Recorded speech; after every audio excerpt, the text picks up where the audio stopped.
A lot of people in the Hunter x Hunter fanbase have given up on the series, but with Togashi promising us 50 new chapters, enough for the Succession arc to end and the Dark Continent arc to begin, I truly believe a time skip is bound to happen, because with characters like Beyond Jing, Pariston, the Fourth Prince, Frollo, and Hisoka all heading to the New World, I genuinely feel like Togashi wants the main cast to still be Gon, Killua, Kurapika, and Leorio, tying it all back to that initial Hunter exam and them seeing characters randomly in the Dark Continent and learning new things while they fight for their lives. And the fact that the series has shown them grown so much in Nen, even Leorio punched the top 5 net user Jing with his powers. Let's do a deep dive on why a time skip needs to happen for Hunter x Hunter to truly reach its end game, because I feel like Togashi is really struggling to end the series because he really wants to take his time, while also time is not on his side when it comes to his breaks and everything that goes with that. And I feel like if Togashi ends Hunter x Hunter the same way he ends Yu Yu Hakusho, he's already a legend, but it puts him in GOAT status for having 2 amazing manga. So I think a time skip is truly gonna happen after the Succession arc, and that's why 50 chapters are being planned, and this will lead into the final saga. So the place I want to start off when we do this deep dive on the Hunter x Hunter time skip that I've been hyping up for years,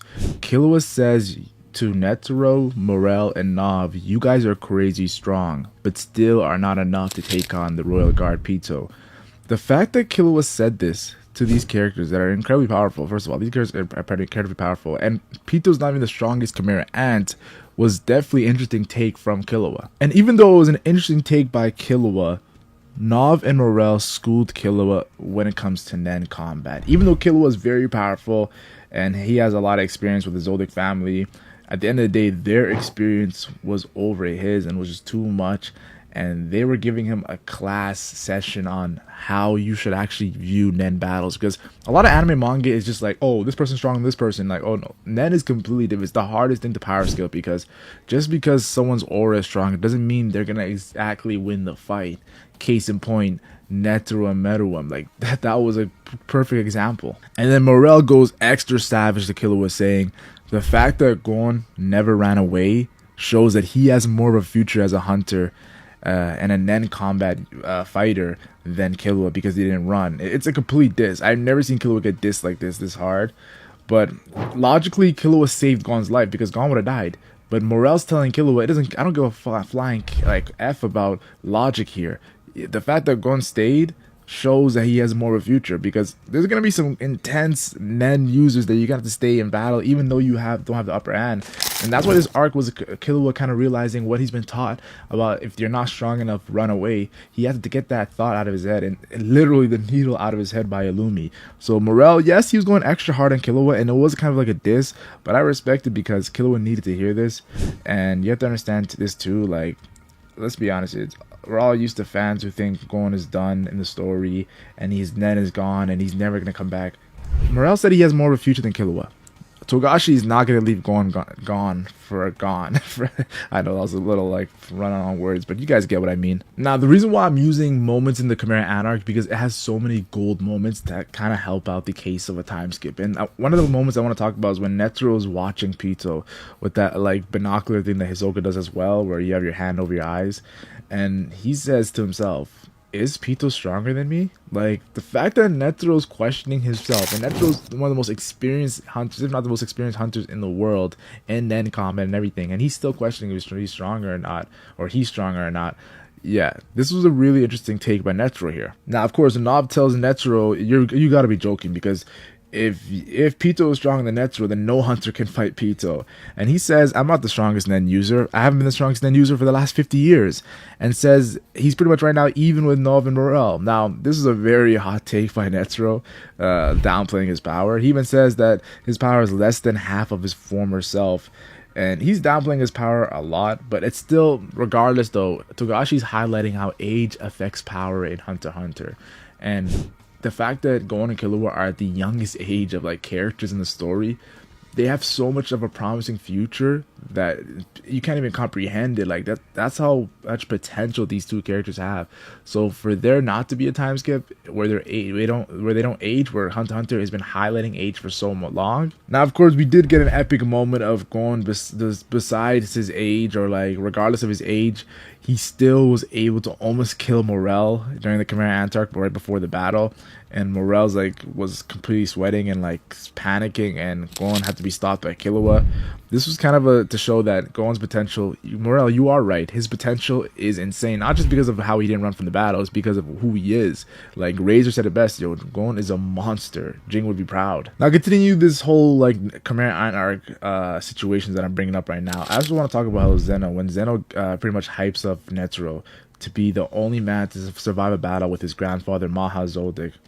Now you have to understand, when Zeno's doing this, Zeno is pretty old himself, and he's hyping up Netero to extreme lengths. We also learn of Netero's past during this Chimera Ant arc, where Netero reached his peak at the age of 46. Mind you, I think Gon and Killua are like around 12 or 13 years old. So like you can times their age by a good 3 times, and they still wouldn't reach how Netero reached his peak at the age of 46. And to show gratitude, Netero did 10,000 punches. 2 years later, when Netero was 48 years old, he noticed he could do it before the sun setting, showing that he realized he reached his peak at 46, but after training for 2 years, he still was getting stronger. Then at the age of 50, 4 years after he reached his peak at 46, 50 years old, he was able to do 10,000 punches in less than an hour's time, and it gave him more time to pray. I think Togashi really showed how Isaac Netero's power reached his peak at 46 but still was getting stronger by the age of 50.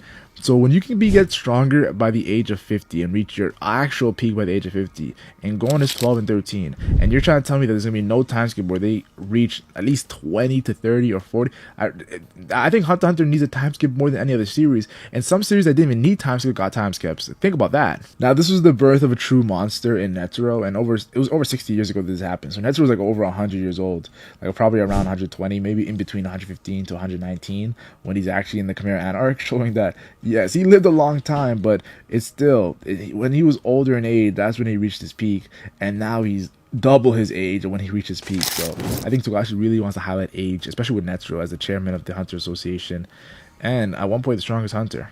Now at the end of the Hunter x Hunter anime, or chapter 338 in the manga, Gon and Killua separate, and the reason why this is so huge, let me explain, is since the beginning of the series, these characters never separated. Yes, since the Hunter exam, I can name every single arc. The Hunter exam, then when they went to the Zodiac mansion, then we have to talk about Heaven's Arena, then there's York New, then there's the Gareed Island, then there's Chimera Ant arc, then there's the Election arc. They have never separated. At one point, the Election arc, they could have separated because Gon almost died and they still never separated.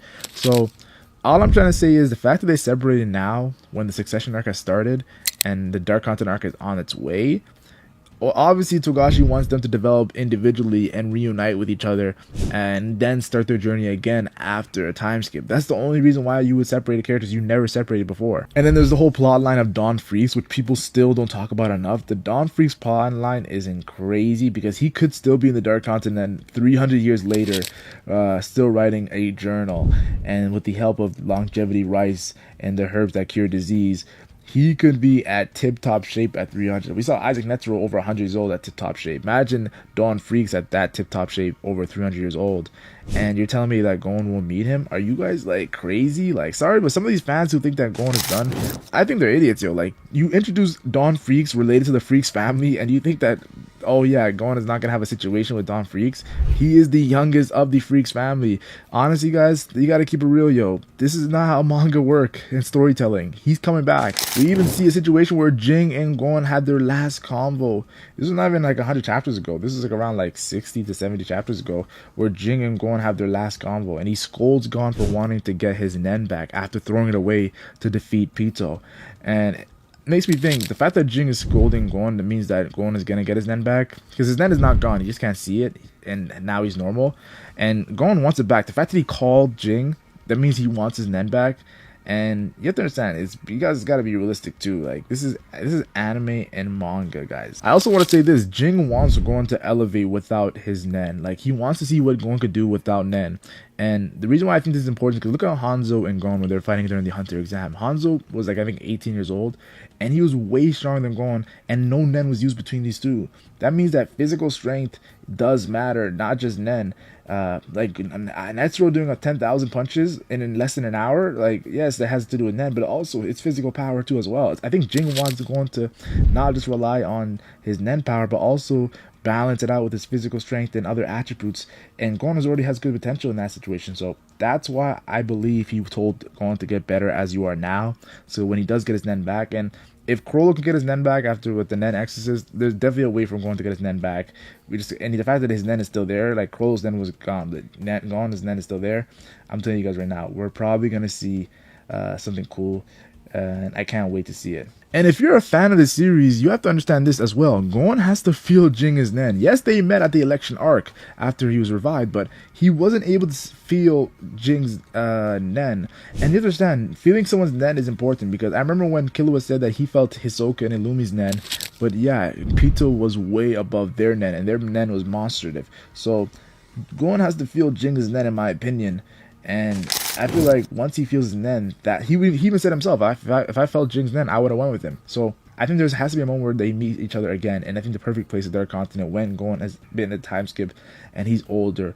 Seeing Jing and Gon older, because he does feel like an uncle, he does feel like a dad, right? So might as well have them both around, like going around like teenager, 16, 17, 18, and then have Jing around like his regular age. So, and then I have to mention Kite.